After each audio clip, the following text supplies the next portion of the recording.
Hello and welcome to our channel. In today's video, I'm going to compare the Kalimba app to the real thing. 100,000 people have used this app on their smartphone to play the Kalimba, but how does it compare to the real thing? Today I'm going to put it to the test by comparing the phone app to the real thing. So let's test this app out then.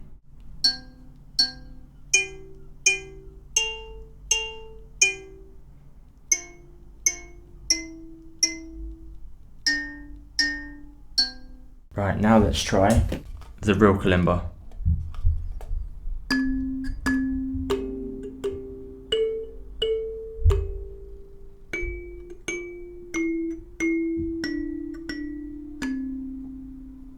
I hope you like the comparison. Which one do you think sounded better? If you want to get the app, I'll put the link in the description.